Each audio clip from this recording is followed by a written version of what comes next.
As a retired school system supervisor, Dr. Mike Syropoulos lived the American dream, coming to the United States from nothing and becoming a successful and respected professional within his field.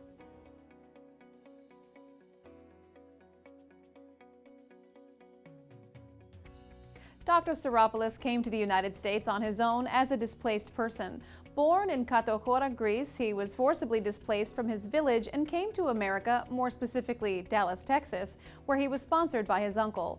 He worked long hours, 7 days a week, but he never gave up the dream of making a better life for himself. With the goal of furthering his education, he traveled to Detroit, working less hours, but spending nights in night school.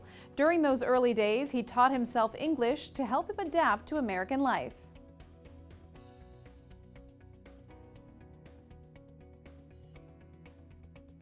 Though he was naturally intelligent, Dr. Syropoulos was nevertheless obligated to complete his education in order.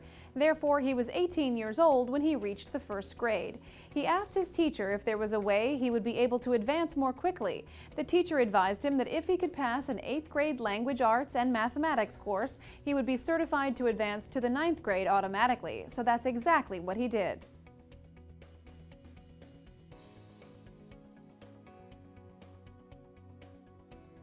After graduating, Dr. Syropoulos found a midnight shift job at a factory, completing 9th grade in summer school before transferring to high school. He continued working and transferred to Wayne State University on a scholarship. Shortly thereafter, he learned of the existence of the GI Bill, which he saw as an opportunity to continue his education. Unfortunately, shortly after he entered the military, the GI Bill was terminated, much to his disappointment and frustration. He spoke to his company commander to ask if anything could be done, and he was told that the military would still pay for 75% of his tuition, so he attended Tulane University while he was stationed in New Orleans.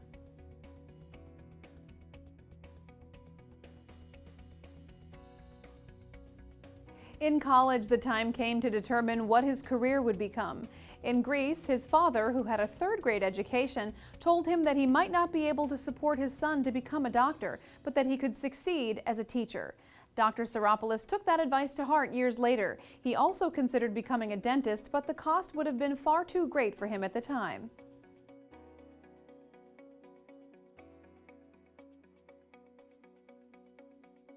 Once he began teaching elementary school, Dr. Syropoulos took an advanced approach. He achieved results by assigning work in the same way as a high school class. Students would be required to write research papers and take tests regularly. One early test gave discouraging results as the class average was 45, well below failing. Rather than accept failure, Dr. Syropoulos simply rephrased the questions on a redo exam and the students averaged 85. He concluded that the students understood the material being covered, but they didn't understand the questions. He also checked the records of the students and found that at 7th grade, their average reading level was below a 4th grade level. He secured history textbooks from a 4th grade class and used that to help improve their reading skills.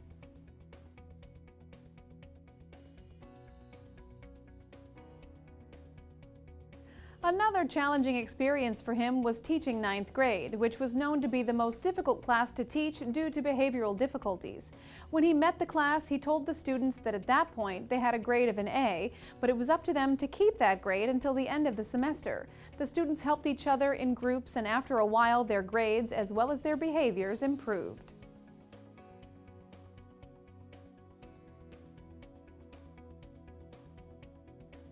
Dr. Syropoulos felt that it was important to mention that one of the reasons why he continued working for the last 12 years at public schools was to help young people. He felt that working there helped pay back the people who helped him. To continue this mission, Dr. Syropoulos has been giving scholarships every year for the past 12 years so that he can help young people financially as well as academically. He wants to continue working as long as he can.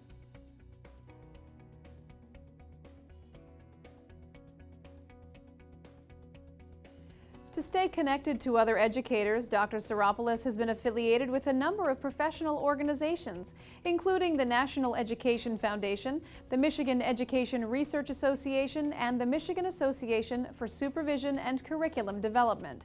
He has also worked with the American Hellenic Education Progressive Association and the Association for Supervision and Curriculum Development.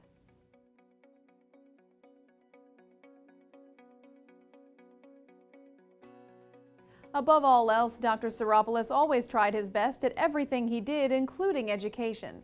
He worked tirelessly to make sure the students under his care were able to perform at levels they did not think they were capable of, and later devoted his career to helping school districts improve their metrics for student performance. He is proud to have made a difference in the lives of so many.